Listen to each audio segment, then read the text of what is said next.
When things don't sound the way they should, it can ruin the experience of playing.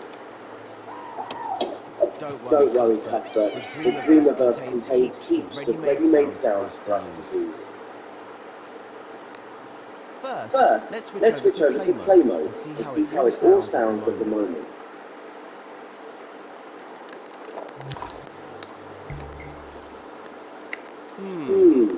Quiet, isn't it? Doesn't feel quite right. In fact, it's freaking me out. So let's head back into edit mode. Switch over to sound mode so we can start adding some sounds. Find the modes menu. It's inside the assembly menu. As you can see, there are lots of different modes. Each has its own set of tools for doing different things. We're currently in assembly mode. If you select the speaker symbol icon with X, we'll switch to sound mode. That's better. In the next step, we'll start adding sounds to the scene. Okay, the first thing we need to do is to start adding some background sounds. See the button with the magnifying glass in the sound menu? That's the search menu. Select it now to view the different types of sounds you can add. Now select the speaker button to search for sound effects. This is the Dreamiverse, where you can find all the wonderful stuff other dreamers have made. I've already set aside a collection of sound effects for you in here. That's what this collection is. It's bursting with different sound effects for you to play with. Select it with X to open it. I've arranged the sound effects into groups for you. To get a proper overview, use the right stick to zoom in and out of the collection. This group of sound effects are background sounds. You can hear a preview of each sound by hovering over them with your imp. Find something that fits the dreamy atmosphere of the scene. I rather like dream space. When you've found a sound you like, select it with X. The sound you selected now appears as a gadget on your imp. You can stamp it into your scene with R2, any place you like.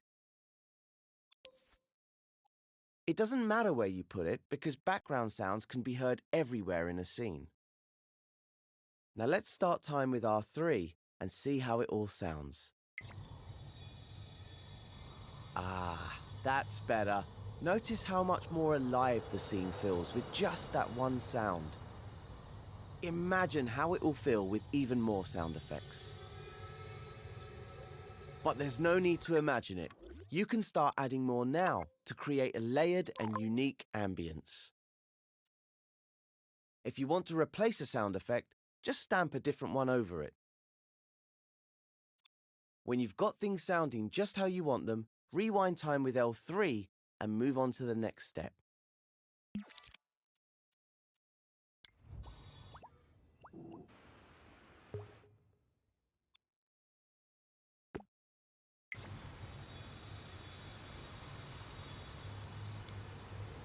Background sounds really help to create an immersive atmosphere. But to add sound to a specific object in the scene, you need to use what we call a spot sound. Let's try it out on the fire between the platforms. I'm sure we can find some fire sound effects in the collection. Let's take a look. Select Search Sound Effects from the Sound menu. As we open the tutorial collection in the last step, it's still open when we come back to the Dreamiverse. Isn't that handy? Ah, just what we need, some fire sound effects. Have a listen to some of the fire sounds and pick one you like. Once you've selected it, your imp will be equipped with the spot sound effect. See those rings coming off the gadget? That's the sound's fade zone. The rings show you how the sound fades away as you move further from the source. Let's stamp that sound between the first two platforms. Put it above the fire and see what that sounds like. If you want to see the sound's fade zone, select the gadget with X. Click R3 to listen to the sound effect. You'll notice the sound gets louder the closer you get to it. Aha! You can almost feel that fire. Toasty.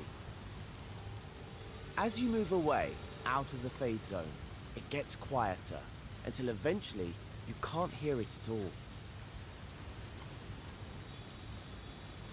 You can press the circle button now to deselect the sound effect. Then click L3 to rewind the scene. If you're happy with your spot sound, move on to the next step.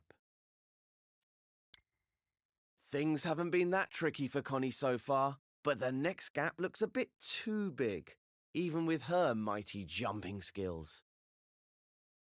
Let's fly over to that floating platform using the left and right sticks and get a closer look at it. Looks like there's a trigger zone attached to it. Why don't we switch over to play mode and see what it does?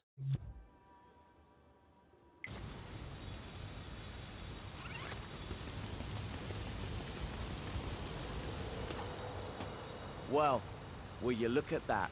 It lights up the platform when Connie steps on it. Lovely. You know what would make it even better though? If it made a sound as well. So let's switch back to edit mode and make that happen.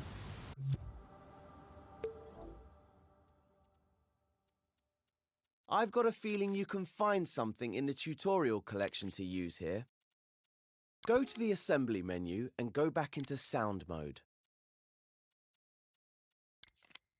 Now go to search and select search sound effects. Over here are some energy sound effects. Have a listen to a few. Pick a sound effect for your light up platform. I quite like the sound of Dream Terminal. See which one you like and select it with X.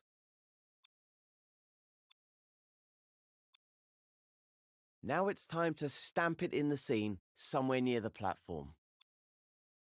In the next step, I'll show you how to trigger the sound effect.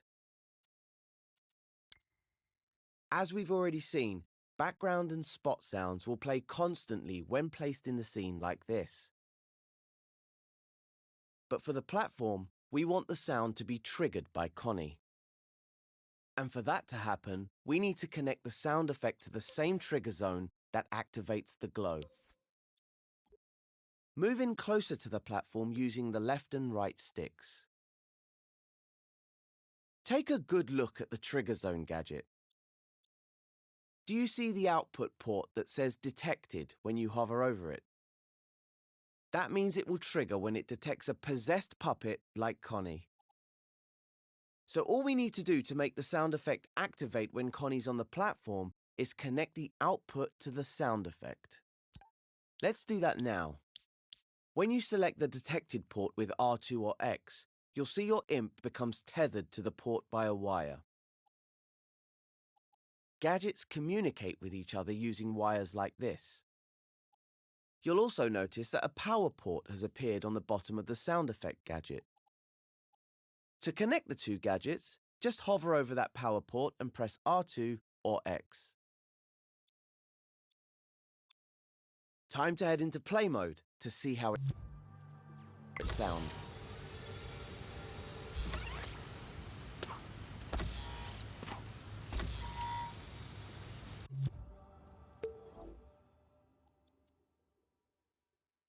When you're ready, switch back to edit mode and start the next step.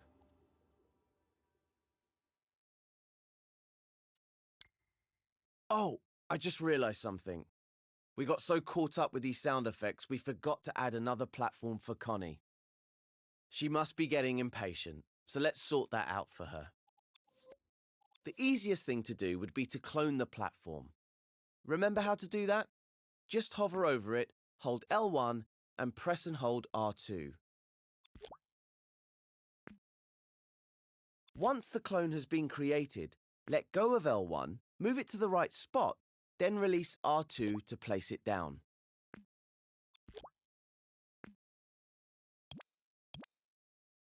When you clone an object, any gadgets attached to it will come along for the ride.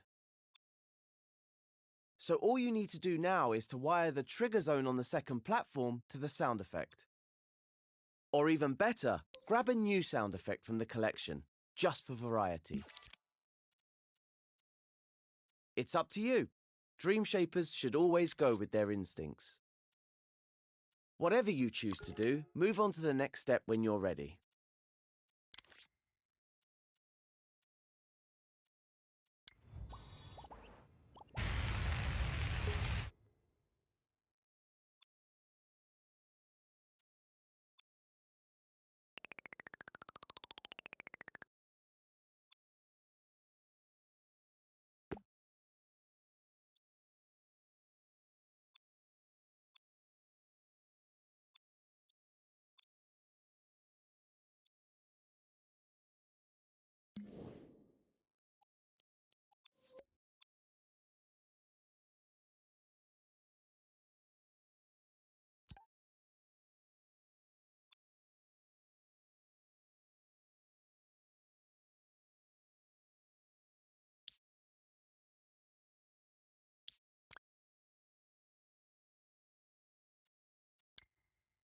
All right, there's just one more gap for Connie to cross before she reaches the door. That pink cylinder would make a great stepping stone for her, but it's all the way down in the water. If you take a closer look at it, you'll see there's a trigger zone and a movement sensor on it. They're not connected to anything right now. There's also a keyframe on the platform. I wonder what that does. Try selecting it with X to find out. Just as I thought, it raises the cylinder so Connie can use it to cross over. Press the circle button to deselect the keyframe. Looks like all we need to do is connect the cylinder's trigger zone to the keyframe so it moves up when she gets close. And while we're doing that, why not add a sound effect to it as well? Let's jump back into the sound effects collection and see if there's anything appropriate in there. Down here, we've got some mechanical sound effect loops. These are the perfect sound effects for any sort of machinery in a scene. We want something that would go well with a raising platform. I think I'll go for the heavy metal ratchet loop. That sounds good, right? Okay, now select the sound effect of your choice and stamp it near the pink cylinder with R2 or X. In the next step, I'll show you how to connect all of the gadgets.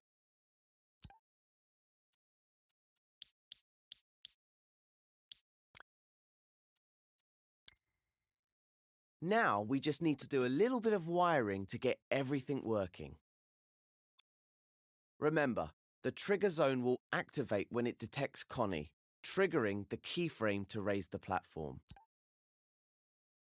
Grab the detected output from the trigger zone with R2 or X. Then stretch the wire to the keyframe gadget and connect it to its power port with R2 or X. Now let's get the sound effect working. This will be triggered by the movement sensor. The movement sensor detects when the object it's attached to is moving. So when the platform starts rising, the movement sensor will send a signal from its output port. That's the output port on the right side of the movement sensor gadget. It's called velocity overall. Press R2 or X over the port to create a wire. You'll need to connect the other end of the wire to the sound effects power port.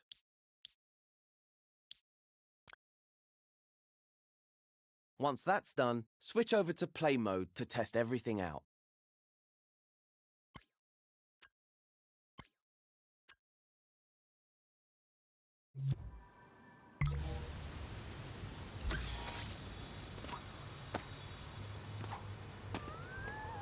So much better. That sound effect really makes a big difference. There's even more you can do to bring this scene to life. See if you can add some sound to the water between the platforms. I think there might